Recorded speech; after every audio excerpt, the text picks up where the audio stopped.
La résine, c'est quoi? Bonjour et bienvenue sur ma chaîne Manoutéar. Aujourd'hui, on va parler de la fameuse résine époxy. Mais alors, c'est quoi exactement cette résine époxy? Ça sert à quoi et qui l'utilise vraiment? Dans un premier temps, on va voir qu'est-ce que c'est que la résine. Ensuite, on va aborder son utilisation et enfin les artistes. Alors, la première partie, on va faire un petit point historique sur la résine pour savoir d'où elle vient. Alors tout d'abord, la résine telle qu'on la connaît aujourd'hui, elle est apparue dans les années 1940. La résine fait partie des molécules appelées polyépoxydes, encore appelées polymères époxydes. Cette molécule s'obtient avec de la résine époxyde plus un durcisseur pour donner un polyépoxyde. On peut y ajouter divers diluants, solvants, durcisseurs, plastifiants ou additifs, colorants, stabilisants. Le produit en lui-même n'est plus toxique lorsqu'il a durci, mais attention, étant donné que c'est un produit avec un fort pouvoir sensibilisant, cela peut déclencher une forte allergie, comme l'eczéma. Ce sont des allergies reconnues comme maladies professionnelles pour certains cas. Avant la polymérisation, les composants de la résine sont toxiques et peuvent provoquer des allergies, réactions cutanées sévères et même perturbateurs endocriniens. Partie 2. Les usages de la résine époxy. La résine est très utilisée dans l'industrie, dans les bâtiments par exemple, où elle sert de revêtement de sol, dans l'aviation, le spatial, avec la fabrication de pièces structurelles, dans le nautisme aussi. Elle est très utile pour fixer la fibre de verre, par exemple, coller d'autres pièces. Dans les citernes de stockage, les tuyauteries, les pipelines, comme revêtement intérieur ou extérieur, en peinture et revêtement. Dans l'industrie de l'électricité ou de l'électronique, du fait de sa non-conductivité électrique, ainsi que son utilisation pour des circuits imprimés. Dans le sport, avec la fabrication de raquettes, de planches, de planeurs, de clubs de golf, de cannes à pêche, etc. Dans les transports, etc., etc. Donc on voit bien que la résine est utilisée dans beaucoup de domaines de l'industrie. Et depuis très récemment, on la voit aussi utilisée pour la création d'objets de décoration. C'est ce qu'on appelle le resin art. La résine époxy est aussi utilisée pour des créations artistiques. Cela s'appelle le resin art. Très popularisé dans les pays anglo-saxons, l'Australie, les États-Unis, il existe plusieurs applications possibles. La plus connue s'appelle la table rivière, River Table. Le principe est le suivant. Vous récupérez un bois massif que vous coupez en deux pour y créer une rivière au milieu, ou bien ce bois a déjà des trous ou des espaces libres que vous pourrez remplir de résine. Cette résine sera soit transparente, soit légèrement colorée, à votre guise. La résine représentera l'eau de la rivière et le bois les berges. Pour rester dans la résine de coulage, il existe des créations où l'on va incorporer des éléments dans la résine pour habiller la création.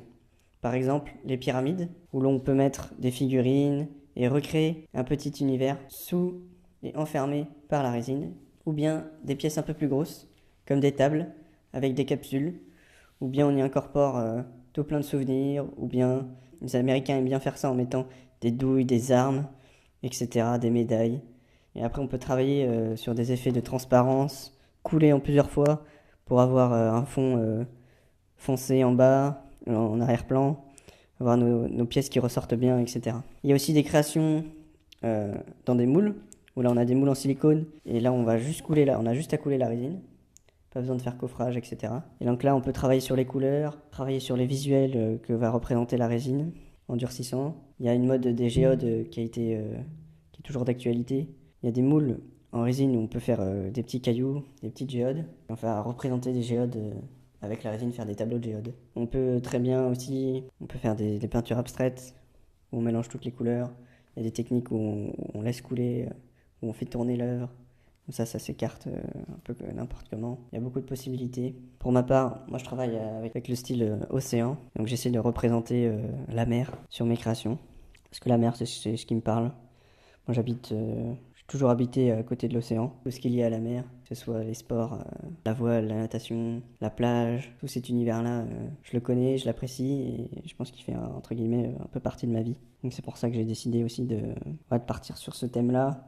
C'était un thème qui me parlait, qui me faisait vibrer en fait, et qui me fait vibrer ce thème-là de la mer, de l'océan.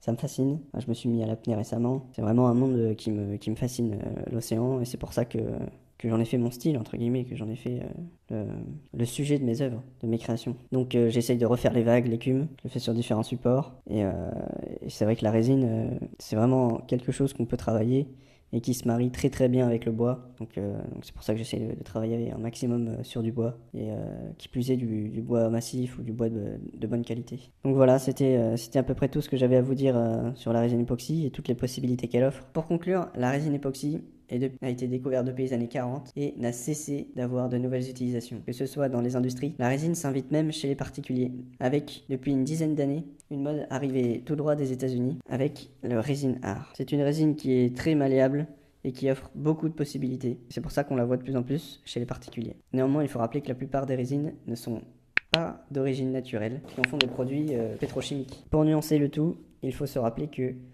l'époxy, sur le principe, peut être créé avec des résines naturelles. En l'occurrence, la plupart des résines sur le marché ne sont pas naturelles et sont synthétiques, ce qui en fait un gros point noir sur son utilisation.